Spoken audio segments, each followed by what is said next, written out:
Global trade wasn't built for the Arctic.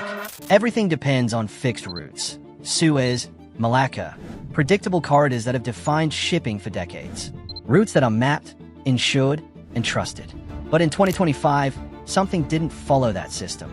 A container ship reached the UK in nearly half the expected time. Not through Suez, not through any route the system depends on. It came through the Arctic, and that wasn't the surprising part. The reaction was, inside Western planning circles, this wasn't treated as a breakthrough.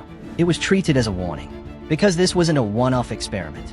It was a real commercial shipment, completed under modern conditions, proof that something had changed.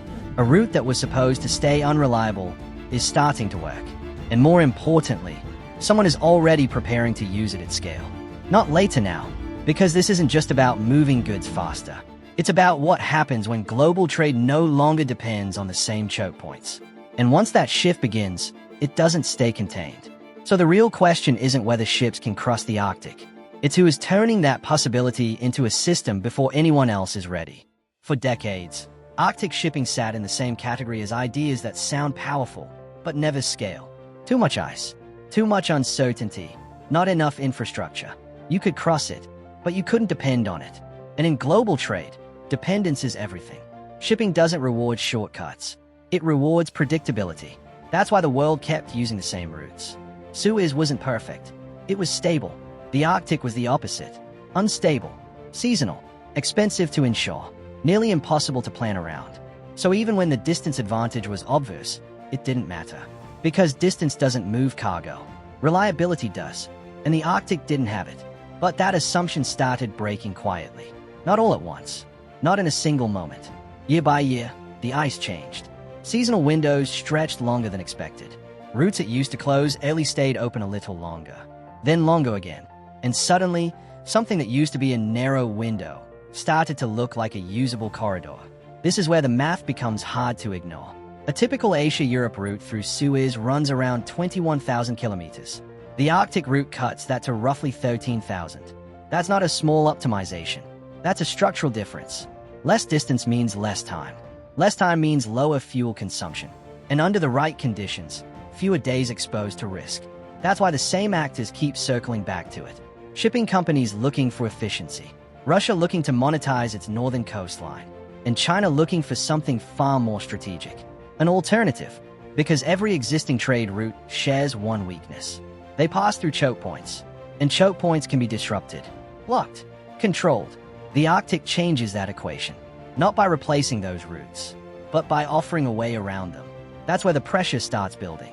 If the Arctic becomes even partially reliable, it doesn't just create a new option. It changes how every existing route is valued. And that creates winners and losers immediately. Suez-dependent economies lose leverage. Traditional logistics networks lose certainty. And countries that can operate in the Arctic gain something rare: flexibility. But here's what keeps this from becoming a simple shift. If the advantage has been this obvious, why hasn't it already taken over? For years, the Arctic wasn't dismissed because it was impossible. It was dismissed because it was inconsistent. There were crossings, even commercial ones. In 2013, a Chinese cargo vessel completed a Northern Sea route transit from Asia to Europe. It proved the route could work, but it didn't change behavior. Because one successful voyage doesn't create a system. It creates a headline. What followed over the next decade looked similar. Test runs, seasonal transits, limited commercial use. Enough to keep interest alive, not enough to change routing decisions at scale. Because the core problem never disappeared. You could not rely on it. That's what made 2025 different. A container vessel reached Northern Europe in roughly 20 days. That's not a marginal gain. That's a compression of time that shipping companies don't ignore. And this wasn't a controlled demonstration. It was a real commercial movement, operating under real constraints. Weather delays included. That's the shift. The Arctic didn't just work in ideal conditions. It worked under imperfect ones. That's where theory starts turning into practice. But this is where the story tightens again. Because even now, the route doesn't behave like Suez. It behaves like an opportunity with conditions. It opens for part of the year. It depends on ice variability. It carries higher insurance risk. And it still relies heavily on Russian-controlled infrastructure and permissions along the Northern Sea route. So the breakthrough is incomplete. The route works, but only inside a narrow operating window. That contradiction matters more than speed, because it explains why the industry hasn't flipped overnight. And it creates a second, more important question. If the route is proven, but not yet reliable, who is closing that gap first? Because the player that turns a seasonal shortcut into a predictable corridor won't just benefit from it, they'll define how it's used. At first glance, this looks like a shipping story. Faster routes, shorter distances, lower transit time. But that's not where the real shift is happening. Because ships don't make a route reliable. Systems do. And China understood that earlier than most. In 2018, China didn't just express interest in the Arctic. It formalized it, a national policy that introduced the idea of a polar Silk Road. Not as a concept, as a long-term development track. That matters, because it reframes everything that comes after. This isn't opportunistic use of a melting corridor. It's planned entry into a future one. And once you look at it that way, the pieces start aligning. China didn't just send ships north. It started building the layers that make Arctic movement possible. Icebreakers, survey vessels, hydrographic mapping, sea ice forecasting systems, operational data from repeated missions. Each one solves a different constraint. Each one reduces uncertainty. And uncertainty is the real barrier, not distance. This is where the fleet evolution matters. Shuelong, then Shuelong 2. Then GDI. On their own, they look like research assets. Together, they form something else. Persistent presence. And presence changes how a region is understood. In 2024, China deployed 3 Arctic-capable vessels at the same time. That's not symbolic. That's operational density. Multiple ships mean overlapping missions. More routes tested. More data collected. More conditions observed in real time. That's how a seasonal corridor becomes predictable. Not in a single breakthrough, but through repetition. This is the shift most people miss. The advantage is not that China can move faster today. The advantage is that it is learning faster, mapping faster, forecasting better, reducing uncertainty before others treat it as urgent. And once that process compounds, something changes. The route stops being unknown and starts being understood. That's the moment where access turns into influence. Because in a region like the Arctic, the first actor to understand the system doesn't just use it earlier. They shape how it's used. And that creates a new kind of leverage. Not control through ownership, control through knowledge. So the question shifts again. If China is building the system that makes the Arctic usable, what happens when that system starts working better than the alternatives? Up to this point, the Arctic looks like a logistics story.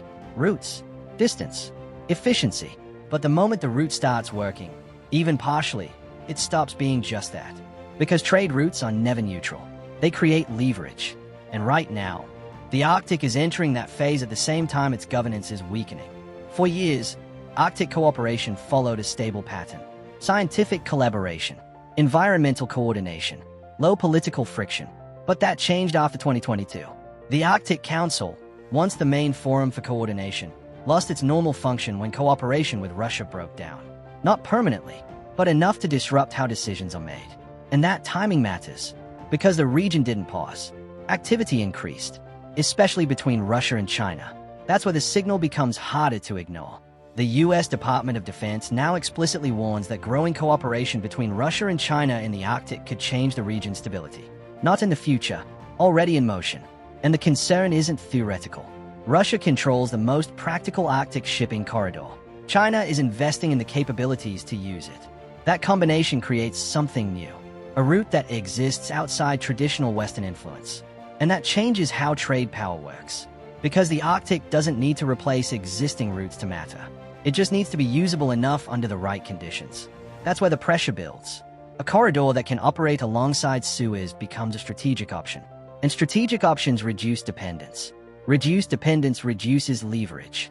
That's the shift. Not speed, not distance. Control over alternatives. And once alternatives exist, the balance changes, even before they dominate volume. That's why this isn't just an environmental transition. It's a structural one. The Arctic is moving from a region that was observed to a region that can be used, and eventually influenced. So the question becomes sharper. If access and influence start concentrating around a smaller group of actors, what happens to everyone else who built their systems assuming those routes would never change? At this point, it's easy to overcorrect, to assume the Arctic is about to replace everything. It isn't. The constraints are real. and they still define how the route behaves today. Ice conditions are unpredictable, not just seasonally, but year to year. Some windows open earlier, some close faster than expected. That variability makes long-term planning difficult. Then there's infrastructure. Ports are limited. Search and rescue coverage is sparse. Emergency response is slower and more complex. That increases risk, and risk increases cost. Insurance premiums reflect that.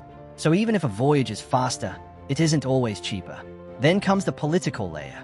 The most practical Arctic corridor runs along Russia's northern coastline. That means permissions, regulation, and exposure to a system that doesn't operate under Western control. So the friction is real, and it's enough to slow adoption. But here's where the trajectory matters more than the current state. Because none of these constraints are fixed. They are exactly the areas being worked on. Ice forecasting is improving. Not perfectly, but enough to reduce uncertainty. Mapping is expanding. Routes that were once poorly understood are being charted in detail. Fleet capability is increasing. More vessels can operate in harsher conditions for longer periods. And partnerships are deepening, especially between actors that benefit from the route becoming usable. This is what changes the equation. The barriers aren't just obstacles. They are targets. Each reduction makes the route more predictable, more usable, more attractive for repeat use. And repetition turns exceptions into patterns. That's what shifts perception, not a single breakthrough. A gradual move from rare to occasional to expected. This is where the contrast becomes unavoidable. The West built its trade system around stable chokepoints. China is preparing for a system where chokepoints are optional. That difference doesn't show up all at once. It builds quietly, until one day, the alternative isn't questioned anymore. It's priced in, so the final tension becomes unavoidable. If these constraints continue to weaken, what happens when the Arctic stops being the exception and starts being part of the baseline? The mistake is expecting a replacement, that the Arctic has to take over Suez to matter. It doesn't. It only needs to become credible. Credible enough that planners factor it in. Credible enough that insurers price it. Credible enough that cargo owners keep it as an option. That's how a new route changes the system. Not through dominance, through presence. And that process has already started. More voyages create more data. More data reduces uncertainty. Reduced uncertainty increases confidence. Confidence creates repeat use. And repeat use turns a seasonal shortcut into a planning variable. That loop is what matters. Because once it begins, it compounds. Not evenly, not perfectly, but consistently enough to shift behavior. This is where the deeper consequence appears. Europe's trade geography starts to stretch north. Transit time assumptions start to loosen. And the idea of a single default route begins to weaken. At the same time, the US and its allies face a different kind of pressure. Not a closed route, a parallel one. One that doesn't sit inside the same choke points. One that can operate under different political conditions. That doesn't remove the old system. It reduces how much it can be relied on exclusively. And that changes leverage. Because leverage in global trade comes from control over options. And the Arctic is becoming an option. Not universal, not always available, but increasingly real. That's the shift. China doesn't need to control the Arctic today. It doesn't need to move most cargo through it. It only needs to be present early, to learn faster, to operate more often, to reduce uncertainty ahead of others, until the route stops being treated as experimental and starts being treated as expected. That's when the balance changes, not with a single moment, but with a quiet normalization. And once a new route becomes normal, it doesn't just move goods. It reshapes decisions, because the Arctic doesn't need to replace the map. It only needs to redraw the edges of it. And based on what's already happening, that process is no longer theoretical.